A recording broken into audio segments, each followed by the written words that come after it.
In the last video, I went through the process of formulating research questions for independent projects like dissertations.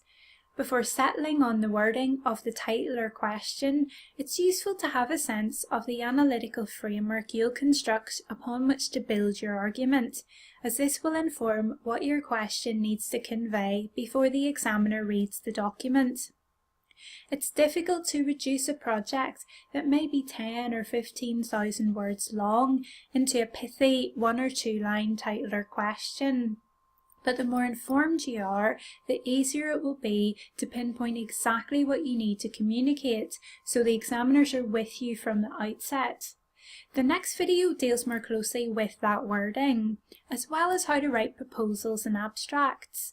These tend to be a continual work in progress throughout the research and writing stages of a dissertation, and are usually needed early for supervisors to have a sense of your progress as you complete it. Video 8 then looks at academic writing, structure and referencing, expanding and building on the essay writing advice given in Video 2. For now, let's focus on methodologies and theories. The aims of this video are to talk you through ways to approach embarking on an independent research project and possible theoretical positions you might adopt or utilise in your argumentation. Expanding on what I covered in Video 5 on formulating research questions, the first steps involve identifying your corpus and the issues your focus texts raise. From these, you can identify what areas of theory will most effectively equip a toolkit that will enable you to construct a discussion framework and conduct a robust examination of the texts.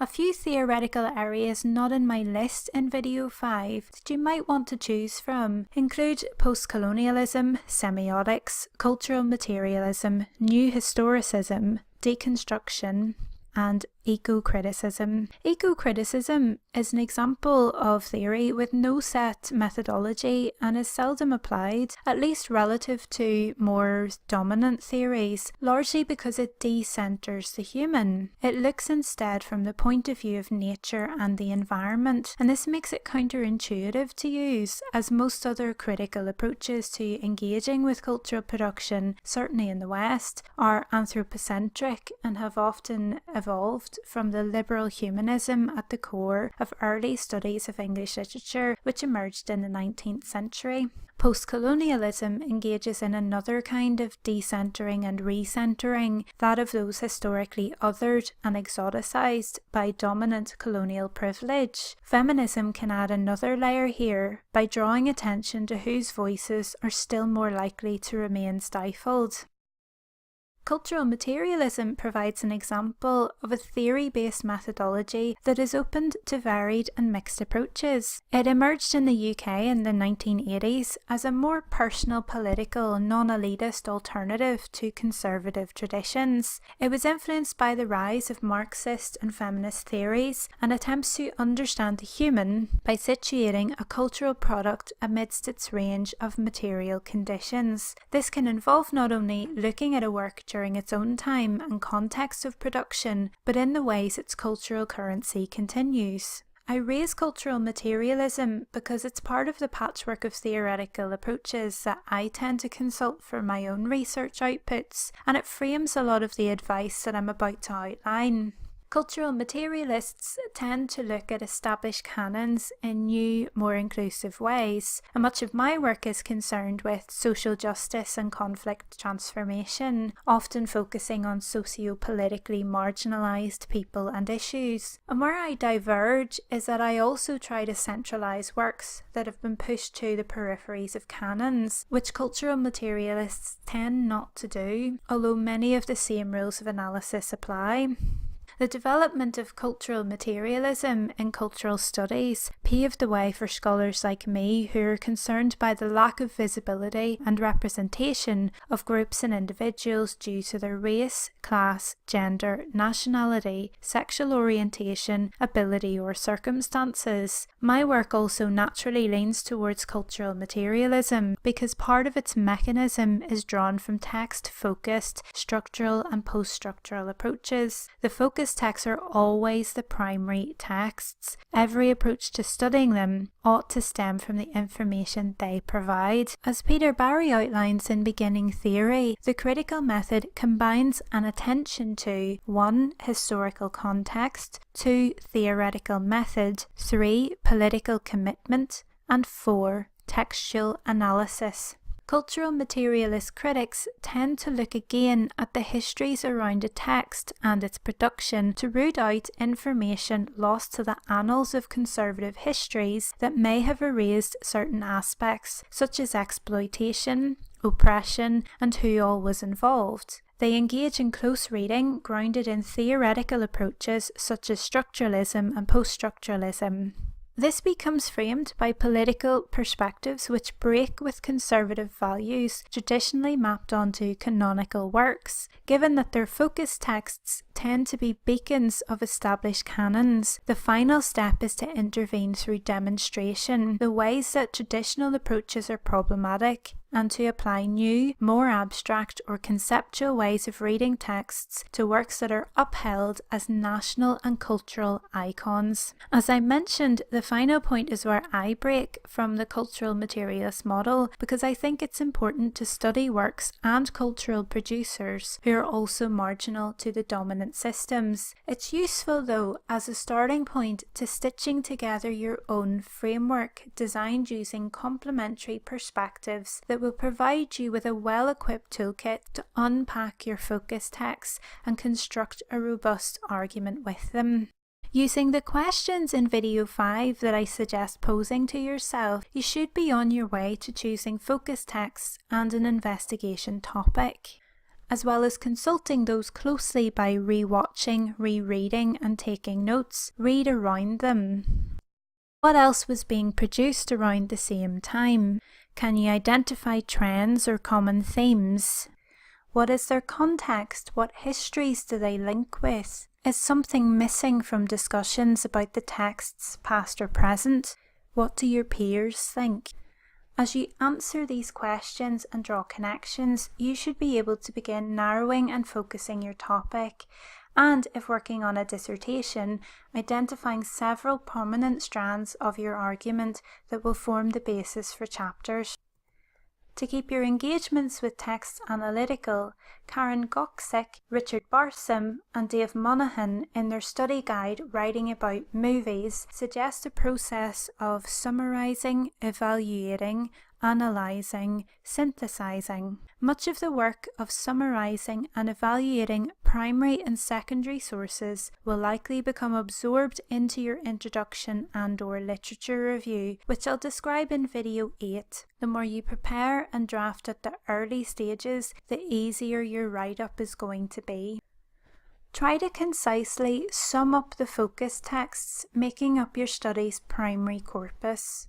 This will express your understanding of them at the levels of content and/or narrative. When doing so, consider what it is you want to investigate and direct your descriptions to those areas. Do you want to study a work's reception or its stylistics? Whatever it is, move your draft summaries towards those aspects. Keep going back to the source. What is its structure? What techniques are used? Which themes emerge? What conflicts arise? The responses to these further questions will establish your core concerns for the fuller discussion. Evaluating both your corpus and your own ideas in writing is a continuous process. I could tell you to remain objective and try to mask your opinion on whatever you decide to work on. The truth is, we're all attracted to texts for many reasons, including anger. Instead of ignoring that, find ways of articulating and supporting your personal responses in ways that fuel your analytical engagement. Be prepared to take a text or its production environment to task, but be measured and rational in doing so. Avoid having a rant on one extreme or a love fest on the other. Think carefully about what it is that makes you respond in the way that you do. Examining texts closely can lead to comparisons and connections, out of which more specific issues for analysis will become visible to you. As you review the primary texts, become aware of which aspects you find of most interest. Identify why they're compelling to you. What is it in them that you see or feel the need to probe at more? Do those aspects connect? And if so, how? Do they relate to the whole text? Is there a bigger picture beyond the text? Consider how the components contribute to the whole.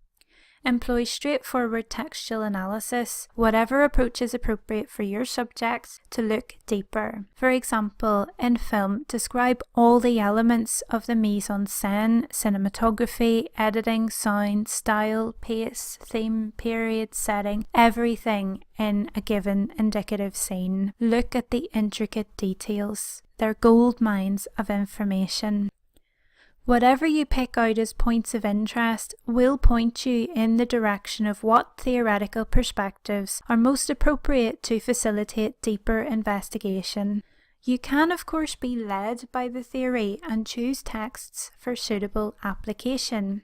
I prefer to be led by the texts because the texts usually provide the need for theories and modes of critical discussion to emerge and even erupt. For example, psychological horror thriller movies like Alfred Hitchcock's Psycho or Michael Powell's Peeping Tom, which were both released in 1960, involve male violence with sexual implications towards women who are objectified by the men's gazes. The 1960s saw the rise of second wave feminism, and by the mid-1970s enough was enough for feminist film critics and practitioners like Laura Mulvey. In drawing attention to mainstream cinema's tendency to be driven by the male gaze and women's to be looked at-ness, she politicised psychoanalytical film theory. The issues are in the cultural products, and it is the role of the critic and analyst to identify their meanings and implications. After disassembling the text, begin the work of reassembling it. Draw together connections. If you find disparate views on a text during your theoretical research, can you reconcile them? What can you do with contrasts you find between indicative examples from the texts? Identify issues and develop discussion points that will form the basis of the chapters or sections that build the larger argument. As you do this, your stance and aims should be clear. Begin to consider the reader, preempt counter positions, and be prepared to deal with those in balanced, measured, rational discussion. I highly recommend reading a guide or introduction to theory in your field of study to get a clear sense of the critical landscape you must navigate as you begin your research. If you find the writing and editing process a struggle, join me for video 8, which looks at writing, structure and academic referencing in greater depth. Before then, video 7 looks at finalising the research question and writing project proposals and abstracts. If you find this presentation interesting or useful, please share and subscribe to my YouTube channel, and thanks so much to any of you who already have. I provide these videos for free and they take a lot of time and work to prepare. If you feel able to help financially with their production, please donate via paypal.me/PEA Blair, or consider paying even just $1 a month via patreon.com/PEA Blair. Pledges of any amount on Patreon will enable access to transcriptions of my videos that include bibliographical references and links to further information. My Patreon page also links to my audio recordings, blog posts and publications. Any money received goes towards sustaining and improving the educational resources I make and will facilitate the development of a website I'm designing dedicated to wide, accessible, inclusive study of audiovisual cultures. I hope this has been useful and thank you so much for watching.